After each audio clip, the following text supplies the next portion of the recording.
Indonesia tercatat sebagai negara dengan pengguna telepon seluler terbesar di dunia. Namun di balik angka fantastis ini, pengguna ponsel di Indonesia berpotensi menjadi sasaran empuk bagi praktek kotor berkedok layanan SMS. Bagaimana hal ini bisa terjadi? Simak penelusuran tim redaksi Kontroversi.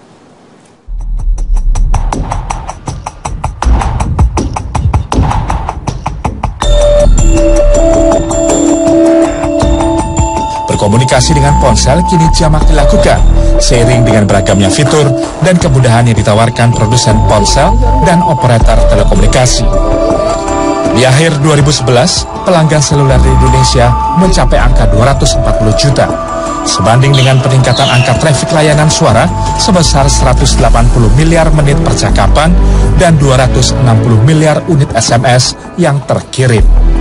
Namun di balik angka-angka ini, pengguna ponsel di tanah air adalah sasaran empuk bagi segelintir oknum yang memanfaatkan layanan pesan singkat atau SMS. Beberapa waktu sebelumnya, pengguna ponsel di Indonesia sempat dibuat repot dengan ramainya peredaran pesan singkat berisikan penipuan dengan modus mama minta pulsa dan penawaran kredit bank. Selain itu, SMS premium yang menyedot pulsa pelanggan pun juga marak beredar. Fenomena ini berimbas pada ketidaknyamanan pelanggan jasa seluler di Indonesia. Seperti Murni, perempuan yang berprofesi sebagai pedagang ini kerap kali menerima SMS berisikan tawaran kredit bank, promosi diskon produk, bahkan permintaan transfer uang dari orang yang tidak pernah dikenalnya. Anehnya, nomor pengirim SMS ini pun adalah nomor umum atau dikirim dari nomor pribadi. Menjengkelkan. Kalau harapan saya nomor jangan seperti bukti itu, nomor kita jangan dijual dong. Diduga berbagai cara dipakai demi mendapatkan nomor pengguna ponsel untuk menyebarkan pesan singkat ke banyak nomor tujuan atau SMS broadcast ini.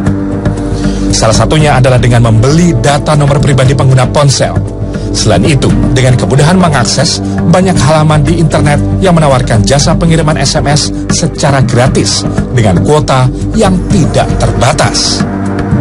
Lain lagi seperti yang ditawarkan lewat pesan singkat ini. Sang oknum menawarkan 3 juta data nomor ponsel seharga hanya Rp500.000 plus tawaran bonus program untuk mengirimkan SMS secara massal. Berdasarkan iklan ini, lewat percakapan telepon dengan sang oknum yang telah 4 tahun berbisnis jasa, tim redaksi Kontroversi mencoba mencari tahu bagaimana nomor-nomor pribadi dapat digunakan untuk penyebaran SMS broadcast. Sekali kirim SMS kan berapa tarifnya? 350 ya? Satu SMS program operator Pak, jangan tadi yang mahal, cari yang murah Pak. Satu SMS gratis Rp10.000 ya, sekali klik Rp300 itu dah. Gratisnya Rp10.000 SMS Pak. Oh gitu. Kalau sangat murah sekali Pak, iya. Satu perjalanannya aja cuma Rp700 ya Pak. Dan yang lebih mengejutkan, ternyata data nomor ponsel yang ditawarkan didapat dengan bekerja sama dengan oknum pegawai operator seluler. Datanya dari mana Pak? Ya kita sebenarnya dari apa? Berdasarkan data dari ILO operator itu Pak. Gitu Pak. Itu kan kalau 021 belakangan di Jakarta kan gitu Pak. Seluler sama Pak, jatuhnya sama. Ada pakunya Pak, iya. Tahu Pak, itu pembagiannya ada separuhnya Pak. Tapi kalau yang... Kita ada orang yang sudah pernah kerja di operator Pak. Oh gitu, jadi Bapak kerjasama dengan orang yang kerja di operator juga? Iya. Ya memang bagian itu Pak. Itu dari Pak, dari operator Pak. Orang yang pernah kerja di sana Pak. Sesuai peraturan pemerintah, pengguna ponsel berhak untuk menolak kiriman SMS broadcast. Namun aturan ini nampaknya tidak berlaku pada pengiriman yang memakai long number atau nomor pribadi. Pada dasarnya, belum ada aturan yang melarang pengiriman SMS berisikan promosi. Namun, penggunaan nomor pribadi yang menjadi objek promosi dapat dipermasalahkan jika nomor ini diperoleh dengan cara melanggar hak privasi pengguna ponsel. Tudingan pun mengarah pada pemerintah sebagai regulator yang seakan justru membiarkan hal ini terjadi. Pemerintah berdalih operator seluler lah yang seharusnya mampu menangani keluhan pelanggannya yang merasa dirugikan. Operator nggak boleh underestimate ya. Mereka nggak boleh neglected, nggak boleh cuek gitu. Once itu ada keluhan mereka harus komplain, harus menyelesaikan komplain yang ada, karena kalau enggak mereka akan berbenturan dengan peraturan yang ada gitu. Ya, kenakalan itu masih banyak terjadi. Itu pengakuan saya. Kenakalan itu masih banyak terjadi. Meski demikian, pemerintah mengakui undang-undang telekomunikasi yang ada sekarang belumlah maksimal meredam maraknya praktek SMS broadcast ini. Belum ada aturan yang khusus, tetapi ada celah hukum juga. Celah hukumnya itu ya kita terpaksa tidak menggunakan undang-undang telekomunikasi. Undang-undangnya adalah undang-undang pidana, KUHP gitu. Operator seluler pun menolak disalahkan. Operator berdalih jika mereka sudah melakukan berbagai macam cara untuk menyaring sekaligus menghentikan peredaran SMS broadcast long number ini. Yang pertama secara sistem ya, yang harus kita pahami bahwa kalau misalnya dalam waktu 1 jam, satu nomor itu mengirimkan lebih dari 360 SMS, itu sudah anomali gitu ya. Jadi terdetek langsung di sistem dan langsung kita lakukan blocking. Apabila nomor tersebut berurutan, karena sebetulnya mereka itu kan mencoba gitu. Nah dari situ kita juga melakukan deteksi dan akhirnya kita lakukan suspend gitu ya. Kita lakukan blocking juga. Dalam hal ini pemerintah dan operator seluler bukanlah pihak yang harus disalahkan. Kesiapan operator untuk memblokir pengirim SMS broadcast harus ditindaklanjuti pemerintah sebagai regulator untuk menjamin kenyamanan konsumen. Kita boleh mengadukan hal ini kepada kepolisian dengan dasarnya adalah ini suatu perbuatan yang sudah tidak menyenangkan karena hal ini sudah mengganggu privasi kita dan yang menjadi permasalahan adalah bahwa kita tidak tahu siapa pemilik nomor telepon long number tadi. Masyarakat menunggu langkah pasti pemerintah dalam membuat aturan pembatasan sekaligus penghentian pengiriman SMS broadcast yang merugikan pelanggan seluler. Uji publik terhadap revisi peraturan Menkominfo yang dinantikan selesai akhir tahun ini adalah langkah selaras regulator dan operator untuk menjamin terpenuhinya hak privasi pengguna jasa telepon seluler di tanah air. Tim Liputan Trans 7.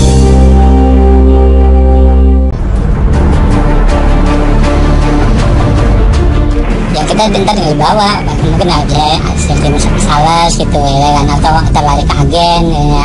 Agen juga sebenarnya ada yang menerima juga. Biasanya sih sistem telepon salesnya itu. Jadi kalau itu misalnya kalau udah banyak, kita tinggal telepon.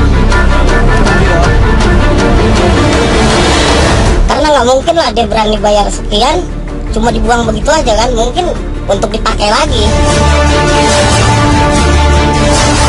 Sebagian kecil ya, tapi bukan berarti terus kita tutup mata, enggak.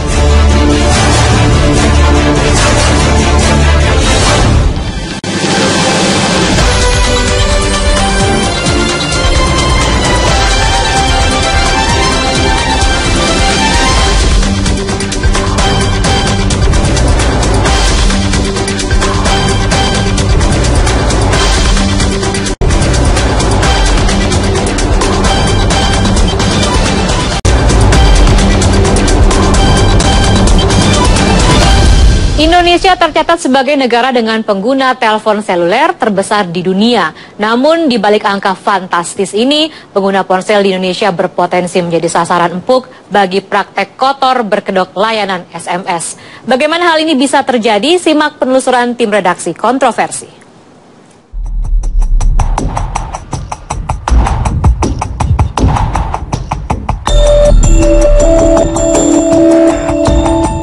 Berkomunikasi dengan ponsel kini jamak dilakukan, seiring dengan beragamnya fitur dan kemudahan yang ditawarkan produsen ponsel dan operator telekomunikasi.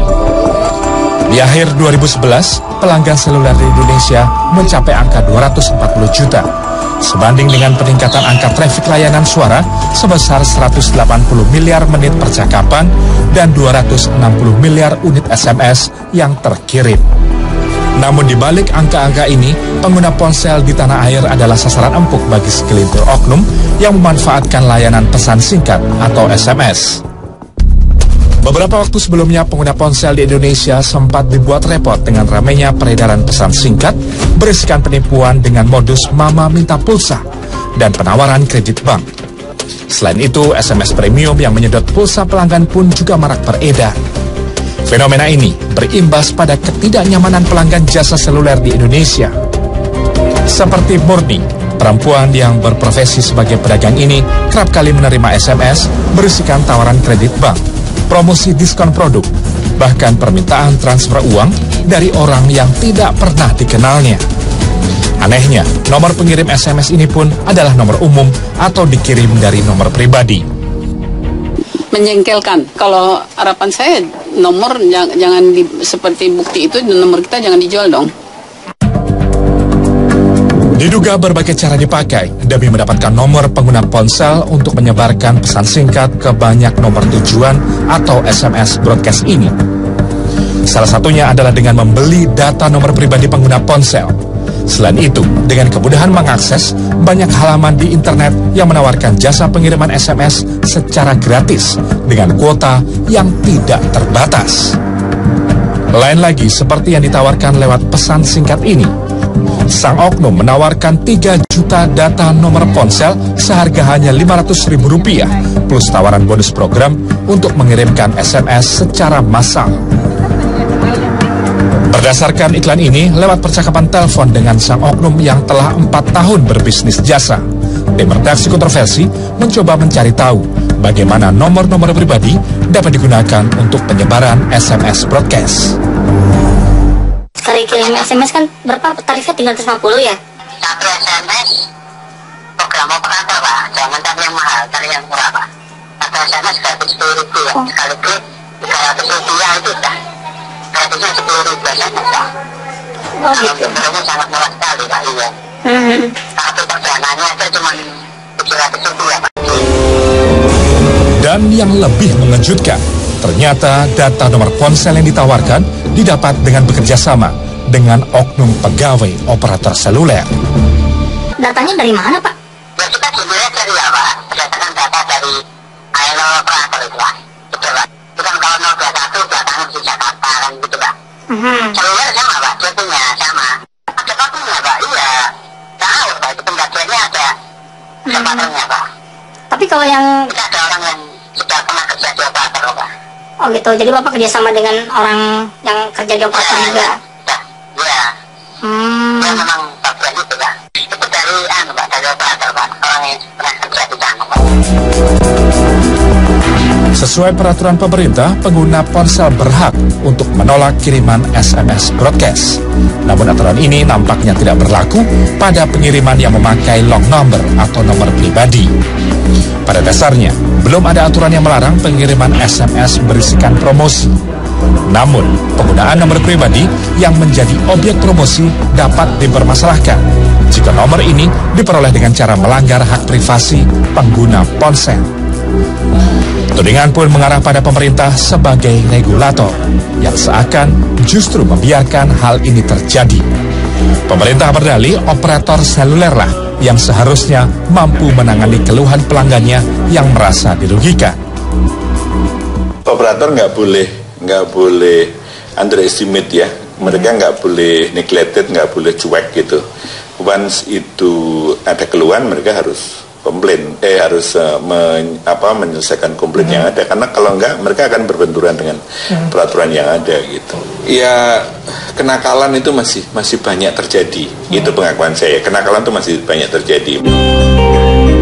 Meski demikian, pemerintah mengakui undang-undang telekomunikasi yang ada sekarang belumlah maksimal meredam maraknya praktek SMS broadcast ini. Belum ada aturan yang khusus, tetapi ada celah hukum juga. Celah hukumnya itu ya kita terpaksa tidak menggunakan undang-undang telekomunikasi. Undang-undangnya adalah undang-undang pidana, KUHP gitu. Operator seluler pun menolak disalahkan. Operator berdalih jika mereka sudah melakukan berbagai macam cara untuk menyaring sekaligus menghentikan peredaran SMS broadcast long number ini. Yang pertama secara sistem ya, yang harus kita pahami bahwa kalau misalnya dalam waktu 1 jam, satu nomor itu mengirimkan lebih dari 360 SMS, itu sudah anomali, gitu ya. Jadi terdetek langsung di sistem dan langsung kita lakukan blocking.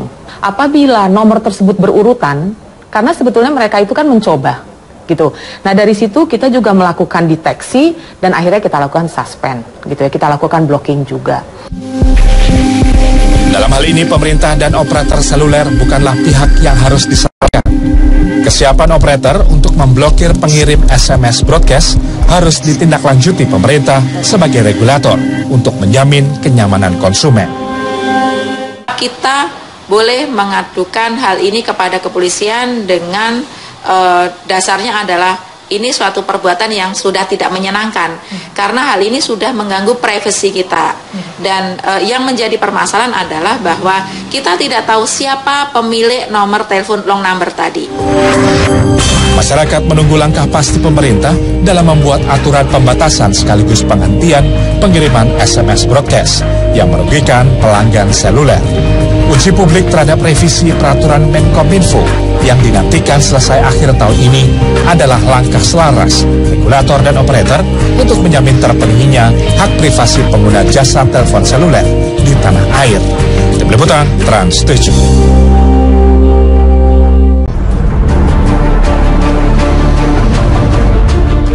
Kita bentar nggak dibawa, mungkin ada sistem sales gitu ya kan, atau lari ke agen ya. Agen juga sebenarnya ada yang terima juga, biasanya sih sistem telepon salesnya itu ya kan. Jadi kalau itu misalnya kalau udah banyak kita tinggal telepon, karena nggak mungkin lah dia berani bayar sekian cuma dibuang begitu aja kan, mungkin untuk dipakai lagi. Sebagian kecil ya, tapi bukan berarti terus kita tutup mata, enggak.